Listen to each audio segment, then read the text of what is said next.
Hello, I'm Louise Blaine and welcome to Assassin's Central. I'm here in the British Museum to talk Assassin's Creed Origins with Evelyn Ferron, who is an Egyptologist who specialises in the Greek-Roman era of Egypt, and she worked on the game with Ubisoft.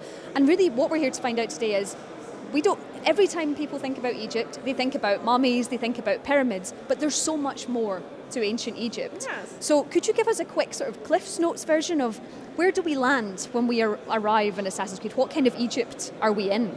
A really different Egypt than what people imagine about ancient Egypt. We need to understand that it's 5,000 years of the same civilization on the same land, so it's really particular. And yes, there have been a lot of pharaohs, but when we are in 49 BC, which is the date where the game is settled, it's really the time of Cleopatra. She's the last ruler of a Greco-Macedonian dynasty. So after the death of Alexander the Great, his general Ptolemy the First became the king of Egypt, and he created a Greco-Macedonian kingdom. But the fact was that the Greeks managed cities like Alexandria and lived a really Greek style, with theaters, hippodromes. They would go, with walking in the cities and going to the temples, but Greek temples. So you have Greek cities in Egypt at that time, but you also have all the Egyptian population. And they never really got acquainted so much with the Greek culture, so they kept actually their lifestyle that they had for thousands of years under the pharaohs. So this is a mixed society actually that you will see. So that Egyptian lifestyle, that one that has lasted for thousands of years, what was that life like? People, you'd walk down the street, what would you see? Well, you will see actually that they were quite happy people in general, in the countryside mostly. They had houses of 2 stories, and because it was so hot, mostly in a lot of areas of Egypt, in the evening, they would chill on the rooftop to let they would chill on the rooftop, to let the heat go down a little. So they would only sleep in the house. Even the cooking and the gardening and even keeping bees, everything was outside because the weather is there. And the further you go from the Nile Valley, the less there is rain. So people would live outside mostly, but they had a good climate, good weather, and they had access to the Nile River in some areas, or in the oases like Siwa, where the main character is coming from. Well, he had sources coming from the ground with fresh water, so they had everything they needed. They were not complicated people. If we talk about the main Egyptians, like peasants,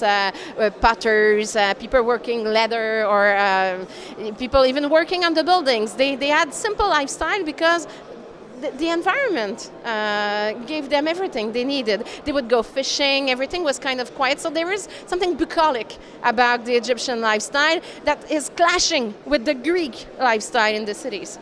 That's definitely something, when I've played the game, I've seen that. But we obviously go into more tumultuous times. Egypt is changing. What forces are at work here? What's coming into play? A lot of them. In 49 BC, you need to understand that the Roman Empire is getting really, really, really strong, and they conquered Italy, Spain, the north of Africa with the Carthaginians, and they got the Greek city-states as well in the Aegean Sea, and they are struggling against the old Hellenistic kingdoms coming from after the death of Alexander the Great, and Egypt is the last one remaining at the time. In Rome, you have a struggle of power between 2 generals, Julius Caesar, of course, and Pompey. And Pompey seek actually help in Egypt, because Egypt is kind of gold for the Roman Empire, because agriculture is easy. Rome is a big city. A lot of people do not work in the fields, so they buy the food. So Egypt would be a mine gold if they could get the hold on it. So Ptolemy XIII see Pompey coming to him in his war against Caesar, and he freaks out and he kills him, and Caesar is coming to Egypt, and Ptolemy XIII had exiled Cleopatra because they didn't have the same political views, and this is how she will have to choose an alliance with Rome, knowing that it could be tricky. Okay, well, thank you very much for your time. You're very welcome. And that's us for another Assassin's Central. And remember, nothing is true, everything is permitted.